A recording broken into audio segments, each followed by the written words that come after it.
I have a poster in my office. You can't see it right now. It has a quote from Jean Le Carre, the author, and it says, "The desk is a very dangerous place from which to see the world." A desk is a very dangerous place in which to see the world. And nothing important happens. This is my belief. This is my management philosophy. Nothing important happens in the office. Shuffling papers, reading reports. It's the opposite. The reality, the most important thing, is getting out.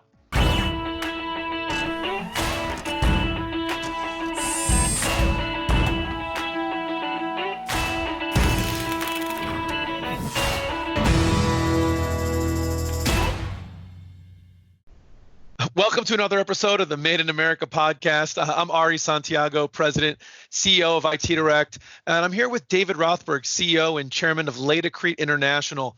Before we get started today, I just want to let you know that this episode has been recorded in two parts.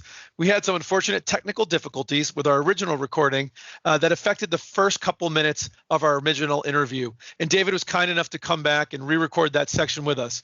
When we're done with the first segment, I'm going to go back and switch to the originally recorded interview, which is really fantastic, and I'm sure you don't want to miss any of it. I know I certainly don't.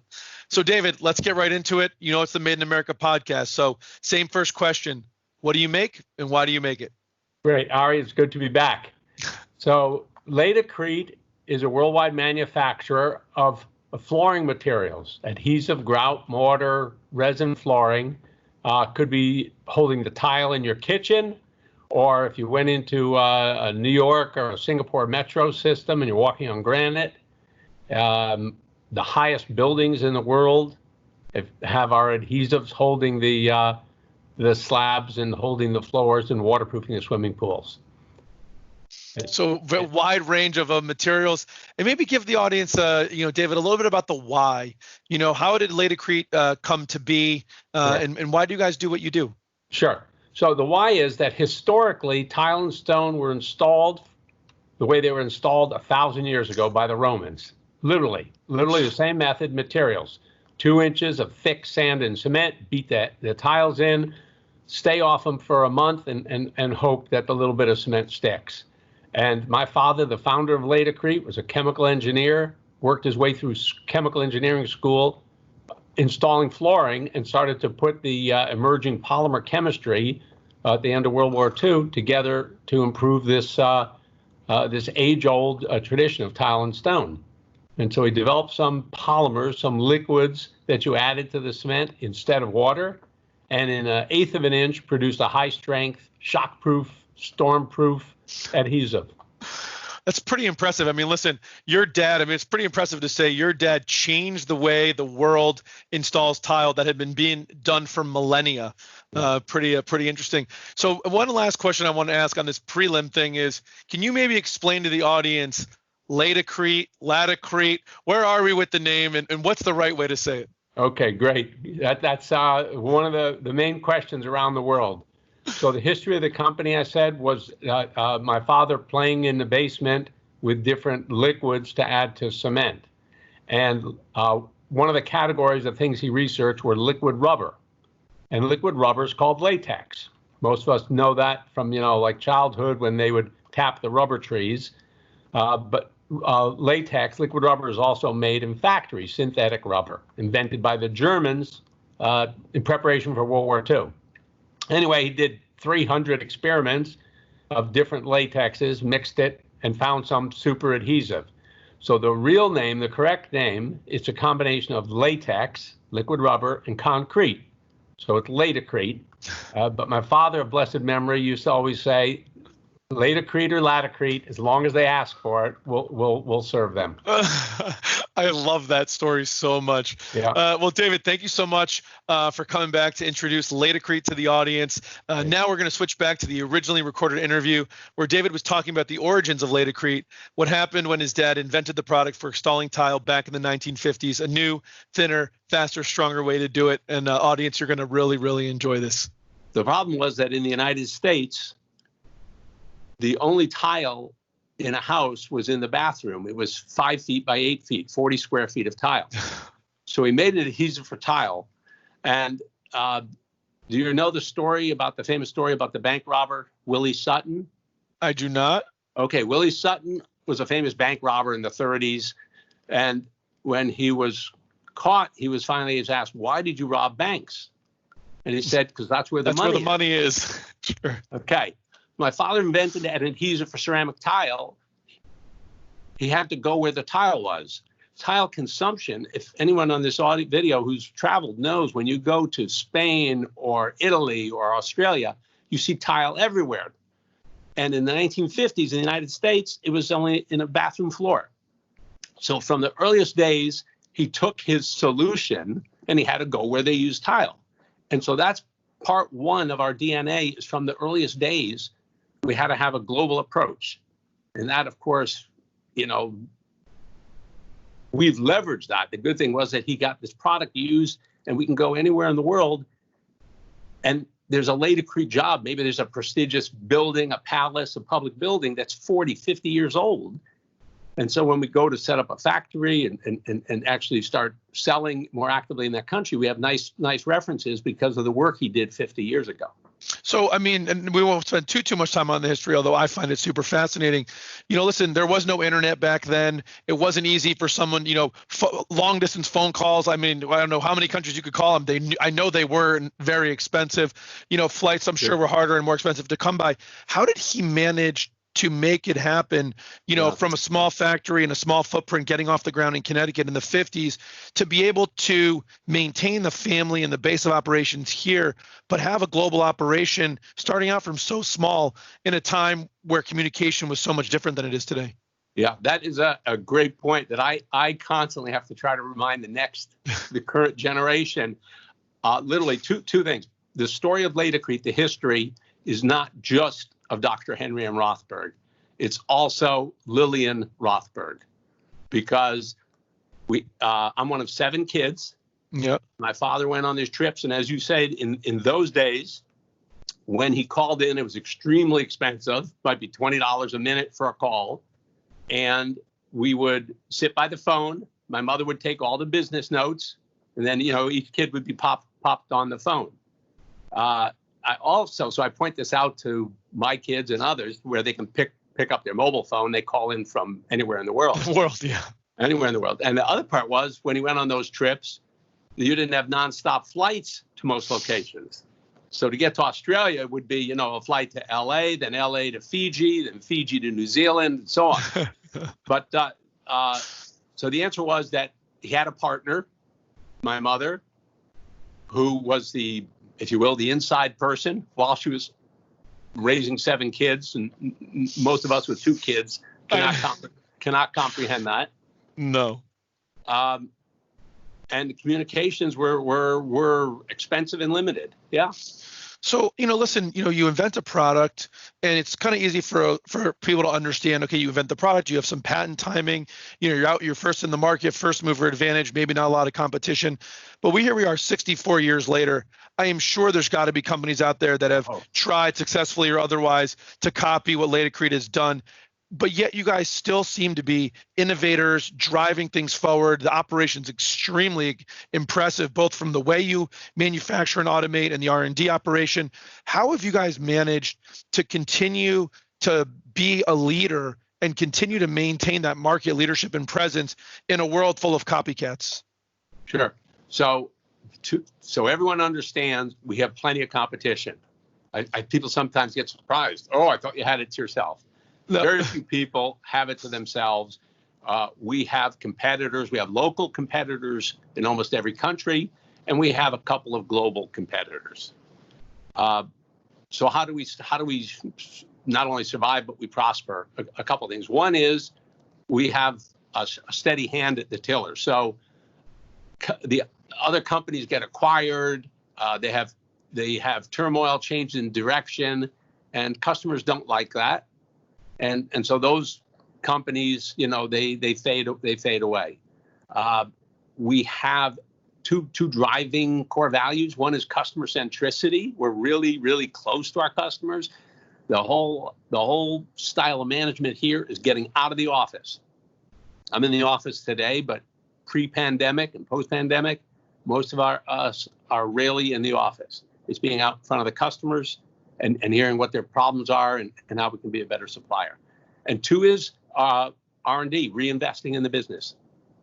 The world, marble and granite are eternal materials, but the way they're installed, the issues with the cost of labor, the shortage of skilled labor, health and safety of the chemicals, the products we use have to be reformulated.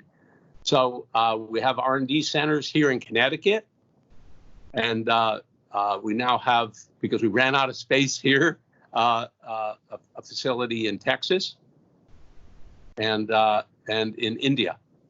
Wow, so doing a lot. So do you guys have a rule of thumb? I mean, obviously this is passed down from your father. He was a chemist at heart, right? He did the original invention.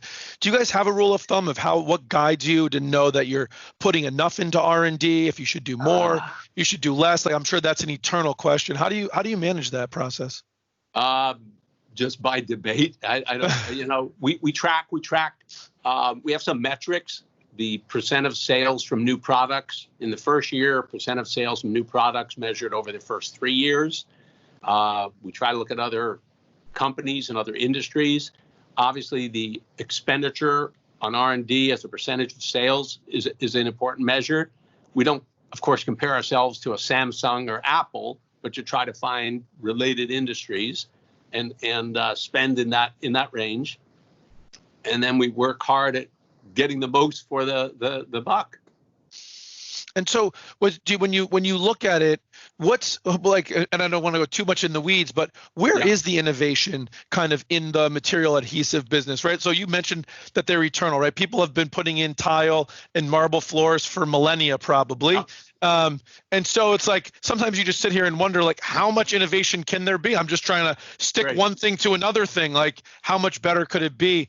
Like, kind of educate the audience and me a little bit about how do you drive that innovation and how much innovation is there? Sure. So there's a whole lot going on. There's stuff going on with the chemistry. So as I said, there are products that for example, we make epoxy now from cashew nuts. Okay. So the sustainability angle, instead of producing it from petroleum, we make a lot of epoxy adhesives. If you look at the floors you're walking on, you'll see the tiles have changed. When you were a kid, they were 2 inches by 2 inches or 4 inches by 4 inches. Now they're 2 feet by 2 feet, 2 feet by 3 feet, and much, much, much denser, which means they're much, much, much harder to adhere to. The speed in the Roman days, or in my 50 years ago, you installed the tile in 2 inches of sand and cement. It was called mud. Yeah. And you would stay off the floor for a month. Oh, God. Okay, but nowadays, do you think anyone is going to close a store and let you close it for 28 days? No. Of course not. So we need to go in now and remodel a shopping mall or a store at night or back of a restaurant and reopen it the next day. So speed, the worker safety, the materials that are used, odors and solvent-free, the safety of the people in our factories making the products, and the nature of the tiles, the size of the tiles and how they're being made has changed completely. They're much denser, larger, much harder to bond to. So let's talk a little about the growth trajectory of Laticrete. So, we know you're 1,500 employees now. Like, talk about the growth. Has it been sort of slow and steady? Have you just seen bumps in terms of the growth of the business? Is it sort of steady? Like, talk a little bit about that and what the future looks like. Yeah. So first of all, we're close to 2,000 employees now. Oh, excuse me. FYI, 2,000. It's been mostly slow and steady, with the dramatic change occurring in the last 7 years, where we moved from working with distributors and licensees overseas. Those were people who would take, in essence, like a Coca-Cola franchise. We would give them the formula, let them use our name, and they would make the products to our standards. And we embarked on buying up those distributors and those licensees, so they became wholly owned. So that's a big jump in number of employees and big jump in revenues, because in the past they weren't on our books. We would just sell them the concentrate, the Coca-Cola, syrup. So that was a big change, and we've opened a lot of international greenfield, built our own plants. What's been driving, what drove, that's a big wholesale change in approach to business, going from sort of the licensee model, like you said, selling the syrup to operating. And it, obviously, to your point, it builds revenue, but it also adds complexity. So I'm sure that was to your earlier point about debate. I'm sure there was a lot of conversation. What drove that decision? When was it undertaken, and how is it looking? Yeah. So it was undertaken starting about 7 years ago. Oh, you said. And the driver was that licensees would basically cherry pick. They'd pick a few of the products and promote a few of the products, and we have a lot more to offer. And this gave us the ability to get our message out in each of those markets directly from our mouth to the contractor's ears. Well, I got you. So going back to the Coca-Cola model, they're only selling classic and diet, but you have diet zero, caffeine free, Fanta. Cherry. Yeah, exactly. And no one, and so now gives you the opportunity to really get some depth and penetration on a wider swath of the products that you guys are creating and inventing here. Yeah. They would also, their interest was to sell a little bit of product at a very high margin. And we're interested in having a good market share and selling to all the contractors on all the projects. So broader product range and a broader audience, and let's say more volume and lower profitability. And the distributors care about a small amount at a high markup. Yes, that makes a lot of sense. So 7 years in, looking back at that decision and the success of that implementation, good move? It definitely was a good move. It's costly, as you pointed out. Having your own people and your own facilities is a lot more costly. And because we're talking about different economies and different currencies, there's a lot of bumpiness to it. And by that, I mean, you could be doing great in Brazil, in the local market, but the currency, which actually has fallen by 40 or 50%. So when we're a U.S. company, we convert everything back to U.S. dollars. It looks like they're doing poorly. Meanwhile, the people have done a great job, doubled their sales. But when you turn it back to U.S. dollars, it looks like they didn't go anywhere. So you have to adjust to that. So just thinking about other companies that might be listening here, maybe they're not in 60 or plus countries, but they're probably in different states, maybe a couple of countries.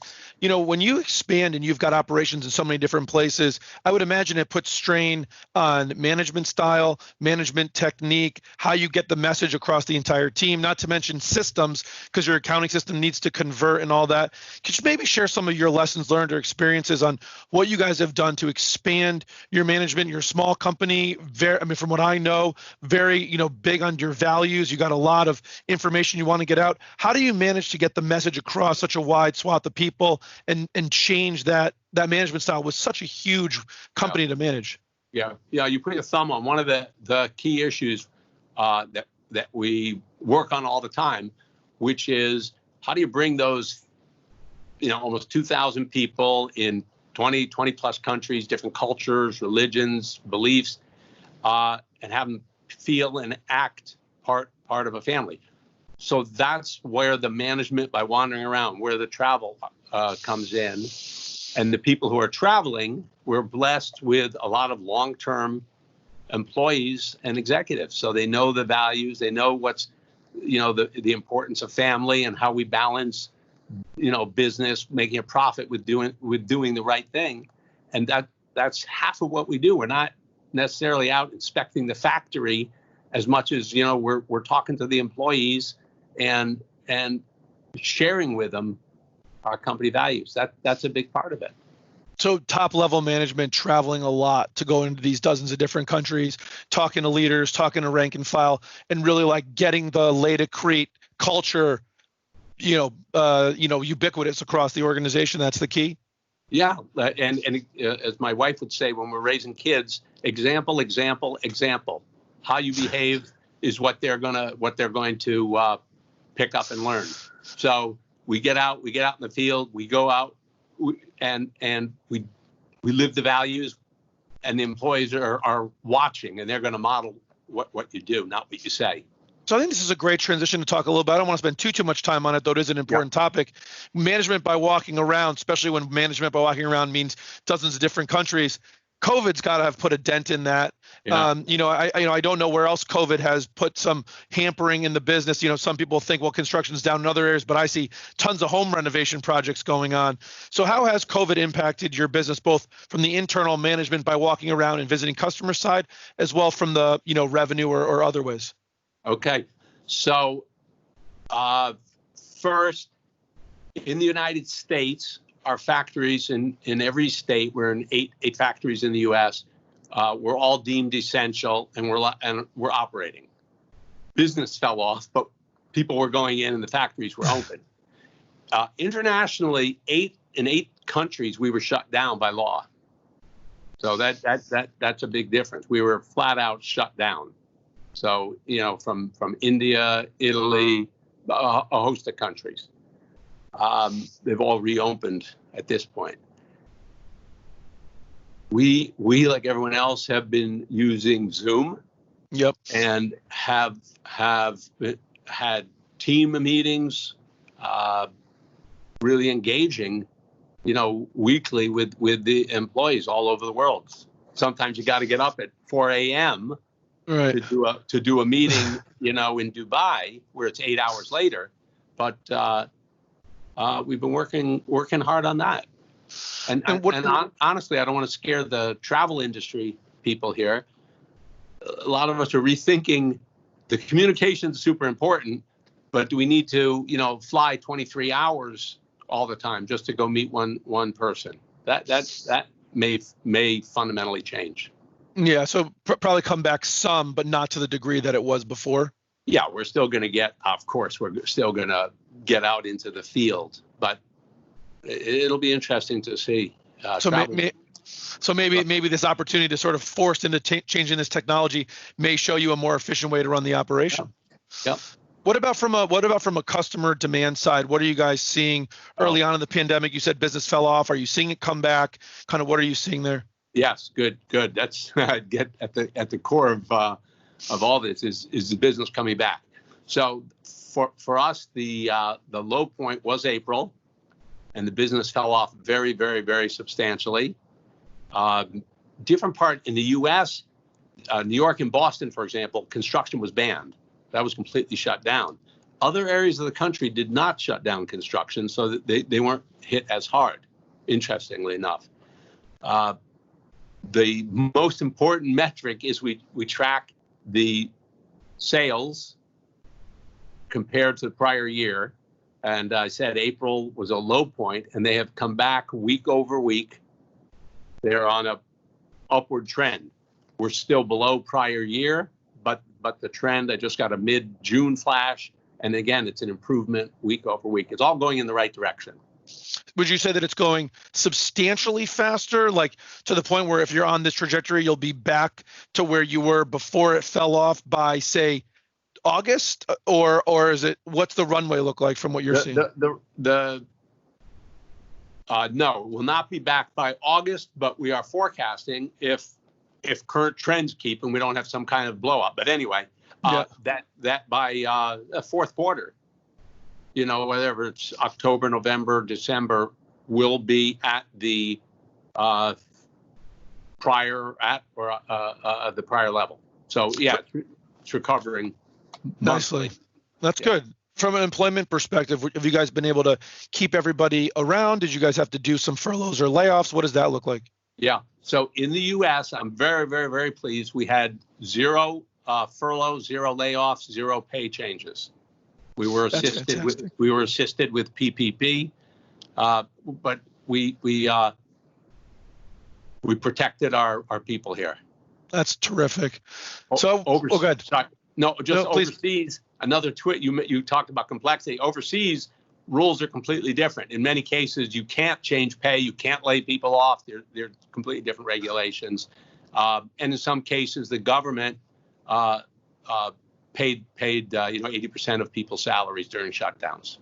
So you had to keep them, but they paid. So yeah, it's the same as it's really an unemployment, but you never unemploy them.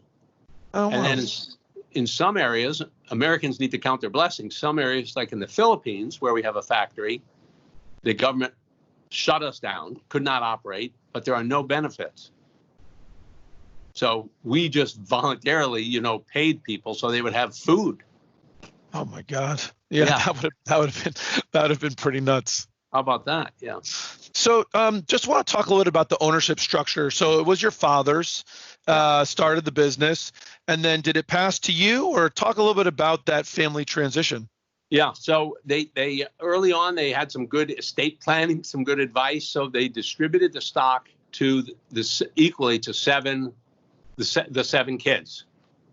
Which could go well or go horribly wrong. Yeah. Absolutely. And I'm in an organization called YPO. We can talk about that. And there's plenty of stories of these things going horribly wrong. Ours is a very, very happy, successful story, and we're quite proud of how we've handled these transitions. So it was distributed evenly to seven kids over the years. I would say everybody worked in the summer, in the laboratory or sweeping the floor, but my older brother, Henry, is 4 years older, and I were the real lifers in the business. And in a amicable transaction in 2001, we leveraged the company, put in a bunch of our own money, and bought out 5 of the 7 siblings, leaving just the 2 of you. Leaving the 2 of us. And my siblings are, they're well educated and good business people, many of them, but they all received the stock, and they had ownership in a company that they didn't choose. So Henry and I were committed to the company. We were deep in it. We were committed to growth. Other people would have interest for dividends, or why are you investing in this country? And so, we weren't aligned. We're very proud that we bought everyone out, and that the day after, we've done all family holidays. We do everything together. The cousins of that generation, all those cousins do stuff together. That we made the transition. Neither the sellers nor the buyers, had any remorse or said I paid too much or you didn't pay me enough. How? How did you? I mean, anyone who's been around family businesses, that's a tremendous feat. I'm sure there's a long how, but is there a short how, like the underpinning that? How did you execute that? And then listen, the company's grown tremendously since then. So now here you are, 19 years later. There's still no resentment going, you got me out just to beef it up or what have you. No, you managed it all. How? Yeah. So just quickly, the short story is the grease for the transaction. I always say is my parents were alive. They were alive at the time. They endorsed it, and they said, if you guys can't get along, we'll just sell the company. So, but that's just part of it.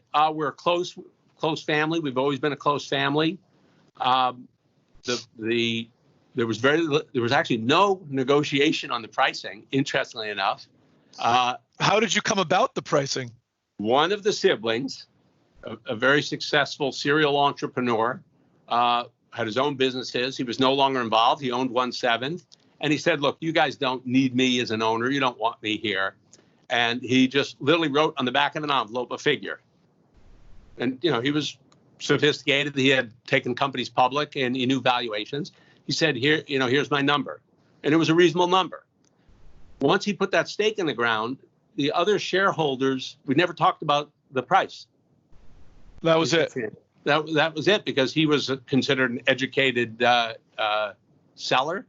And we had I would say the bulk of our time and money was spent on the so-called clawback. That is to say, if the day after they sold, if we then flipped the company at a higher price, they would feel deprived. So we spent ridiculous amount of time and legal money on a declining scale. If the company sold in 3 years, 4 years, they would get a benefit. But that's long gone, and we're not selling the company. But anyway, so nobody ever looked back. And as I said, the cousins, we now have, the children of that generation, 4 of them working in the company. So if I were just to summarize what you said, it sounds like part of it was out of your control from the sense of your parents raised a tight-knit family. You guys had that base of trust, love, and support from unrelated to the business. And then you guys kind of had someone you trusted, valued the business, and you just kind of worked from there to make it happen. Tremendous, tremendous story. So what happens next? I mean, David, it's no secret that you're probably looking more at towards the later part of your career than the beginning. Yeah. So what is the future of Laticrete? Is it going to remain a family business, or are the people in the family that are in the business interested in continuing? What does that look like? Sure. So, in fact, I have announced, and with the guidance of our board, one of our interesting success factors is that we've had an outside board of directors, completely independent, unrelated to me, without our lawyers, without our accountants. So working with them, I have announced at the beginning of this year that I would be transitioning out as CEO and just be chairman. And that we have started a search using a recruiter and the board for a new CEO. We have family members in the business, but they're all relatively young and relatively inexperienced. And so it was clear that the next CEO was going to be a non-family member. We have internal candidates, and we did external search.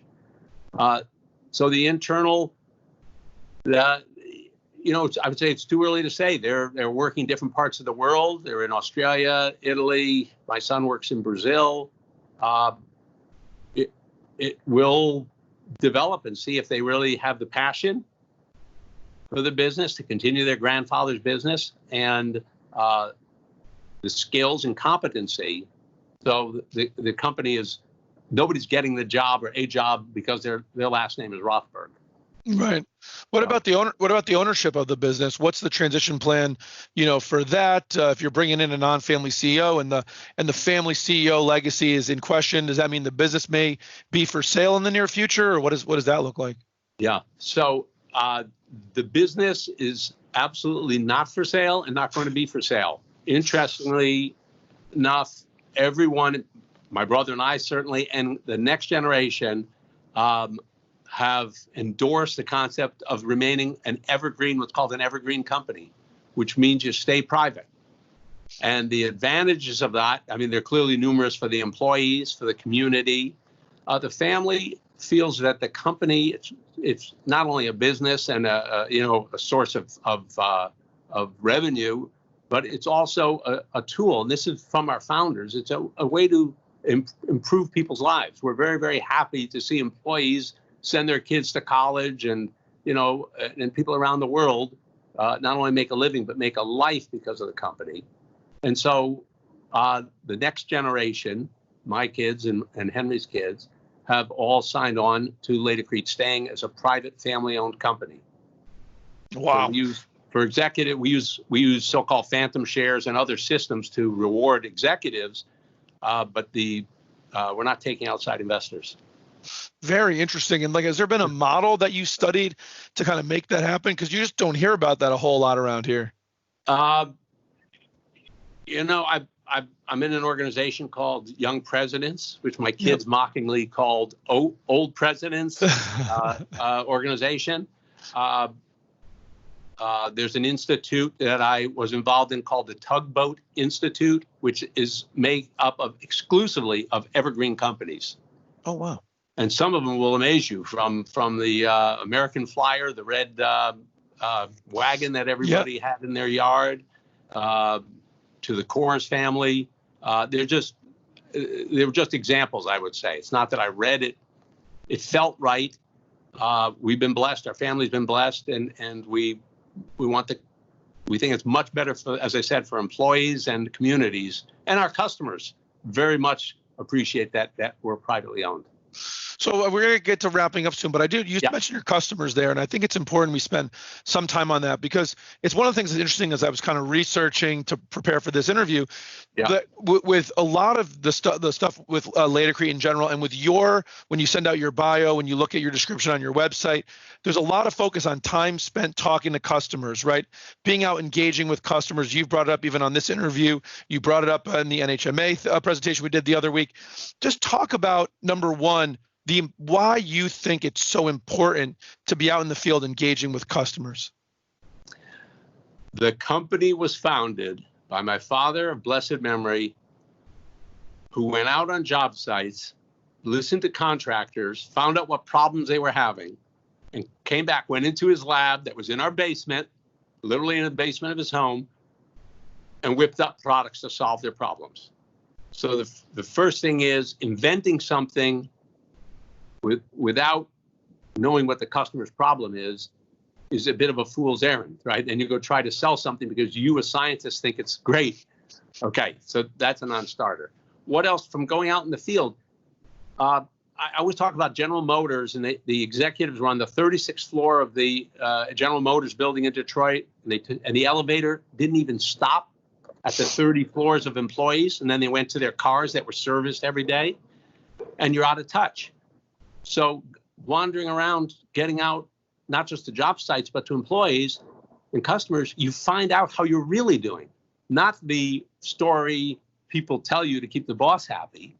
But I walk out into distributors, I look at our product as it was delivered, and I say, I can't read that label. It's up in their rack, and how can they even tell what that product is? So you send a note back to the marketing, say, our packaging, you can't read it when it's actually up 3 levels in a rack. You got to get out and hear the truth. You have to get out, and it's hard. And the higher up you go, I used to be a mountaineer, and I had a saying, the higher up you go, the colder it gets. Yeah. The higher up you get. And the problem in leadership is hearing the truth, getting people who will actually speak the truth to power. So customers will do that. And and employees who will do that are extremely valued, and as much as it may be irritating, should be treasured. Yeah. So what do you do to foster that in, not foster people to bubble up to you, although if you have a good story there, I'd love to hear it. But, you've got to bring in leadership, and you want the leadership to model your behavior. And I know we talked about what you said, the sort of a parenting by example or by, showing the example. But there's got to be more than that, because not everybody follows the example. Not everyone sees the way you communicate with a customer. Do you bring people with you? Do you have, different coaching sessions? Like, it's such an important lesson that you're sharing. How do you transition that to get people to do it beyond just you doing it? I spent a large part of my career doing ride-alongs. I mean, eventually we were hiring too many new people and all, and I couldn't do it. But for years and years, every new sales rep, every new factory manager, my assistant put it in my calendar, and it would be scheduled within 6 months. I would travel with them. And when you're riding along, when you're eating a hamburger sitting in the car, you're sharing the company history, the stories you asked me about. That stuff gets transferred. When they see your interactions with customers, or they see you go out on the shop floor and that the employee and that her kid is entering high school, they see it by model. It's just so funny. I'm like sitting here, it's so simple and it's so obvious, and yet I still had to ask the question, right? Like, it's just the basic thing, like you said, ride along, model the behavior, be there for them to see it, and they experience it, and then they pick it up, I guess. I would say underlying all this is the belief. I have a poster in my office. You can't see it right now. It has a quote from Jean Le Carre, the author, and it says, "The desk is a very dangerous place from which to see the world." A desk is a very dangerous place in which to see the world.